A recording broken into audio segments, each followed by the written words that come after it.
welcome back to the Mike Armstrong podcast show, and this is episode 24 of the 30-day YouTube channel challenge that I set myself, the 30-day YouTube channel growth challenge.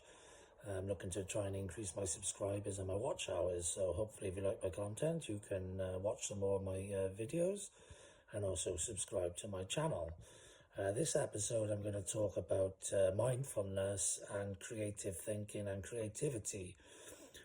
When I first started the challenge, I was struggling to think about what I wanted to talk about each day. In the first 7 days, it took me a while to think about what I wanted to do, etc. And then I think on the 7th day, something like that, might be the 6th day, because I record a couple of episodes, like two at a time and that sort of thing. So it might be the 5th day or the 6th day. Anyway, I went for a walk. I like to go for a walk. I like to walk around water. I like exercise. And also, I like to get out in the sun, get some vitamin D, and I like to think, creative thinking, really. And mindfulness and creative thinking come together, really, when you give your brain space to breathe, which is hard for it to get in this modern world that we live in. But when you give your brain space to breathe, it allows stuff to come out of it that, normally wouldn't have the time to germinate and to pop out, etc. So, you can do mindfulness in the shower, by the way, but you can do mindfulness, on country walks, walking around lakes, ponds, whatever, that sort of thing. I prefer, I used to do it actually when I used to ride my bike as well, because a lot of the time you can sort of just think, and when you're riding a bike, you can also do it on long driving journeys if you, get into that autopilot mode and you're sort of concentrating on the motorway and the road, but you're not really, really heavily concentrating, and you can start thinking and ideas come out. But for me, the best way I get inspiration and ideas is when I sort of take a walk around water. So I do a lot of walking around water, around lakes, ponds, seasides, coasts, that sort of thing. And if you give yourself time to think and to breathe and let your brain breathe, then stuff comes out of your brain. So, I actually managed to think of about 13 titles and 13 categories for episodes for my podcast and the 30-day YouTube channel in about an hour and a half of walking around a pond near to me. So just as I got up there, up to the pond and started walking, my brain just opened up and started thinking about the things, I suppose, which was on its mind. And at the time I was just, 7 days into my 30-day YouTube channel, and I was thinking regularly about content and what I wanted to create an episode on and that sort of thing.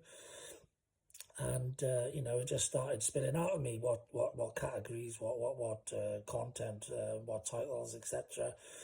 Just started spilling out of me. So I always got my phone on me, so I just added them to my notes. I wrote a little, just a title and a quick summary of the idea, and that led me to go from 7 to 20 episodes without even thinking about it, really. Just all come out on that walk. So that's the benefit of mindfulness. That's the benefit of giving yourself time to think. So I used to do a lot of driving long distance, and I've written over 200 ebooks, and that's where I used to get most of my ideas for ebooks. And the titles, etc., was when I was driving long distance. So yeah, if you give yourself time to think, your brain will think.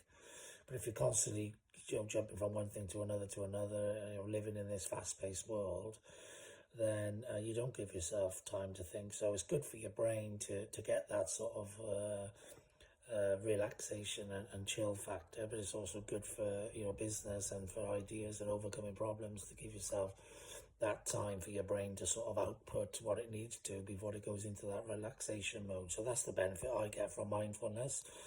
As part of the reason why mindfulness is part of my smart happiness formula. I've done an episode on that, I think it was episode 4 or 5, about my smart happiness formula, which you can check back to. But just for those who don't want to check back to or missed that episode, my smart happiness formula stands for sleep, meditation or mindfulness, ability to perform, which covers exercise, nutrition and hydration, random acts of kindness, and target setting, target achievement.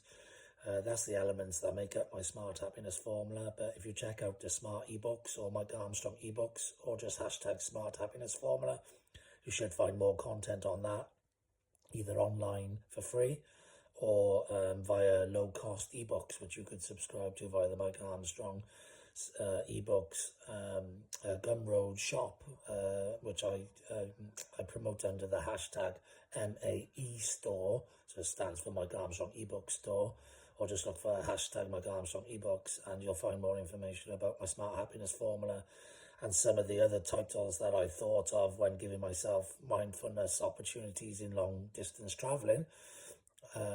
You know, you'll see some of the titles I come up with. I come up with over 200 ebooks. I've got loads of other titles in the pipeline, but I'm busy doing other things at the moment, and I'll get back to writing some more ebooks when I want to. I enjoy that process, but I like to sort of dip in and out of different things in my life, and at the moment I'm doing a 30-day YouTube channel.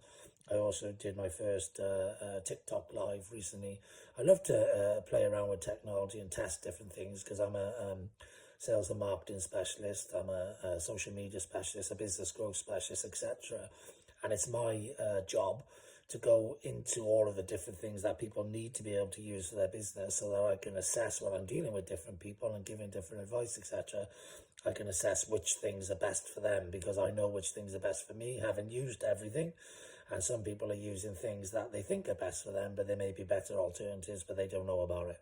So it's my job as a consultant, advisor, expert to know those things.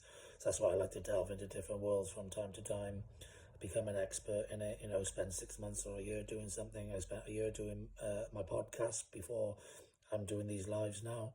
Spent a year writing ebooks and promoting ebooks, etc. I like to spend a good amount of time doing something so I know how it works, and all the different, rules and, marketing strategies and all that sort of thing. I like to immerse myself into something for a while and then I'll move on to something else. But if it works really, really well for me, I'll keep doing it as well on the side. That's why I've got over 250 social media accounts. Some I spend more time in than others, but I like to research, if you like, and get into the worlds of each platform and each system and see how they work. So that helps with my advice and my strategy and my services for others. That's pretty much all I want to say on the matter, really. If you've got time in your day, go out there, do some mindfulness, give yourself time in the shower to think whatever. It'll help you overcome problems and help you with your creative thinking. If you don't have the time in the day to do that, make some time. It's important for your mental well-being and for your business, your growth, your strategies and your creative thinking. That's all I want to say on the matter, really. So nothing else to say other than have a great day. I know I will. Thanks very much for listening. Cheers. Bye-bye.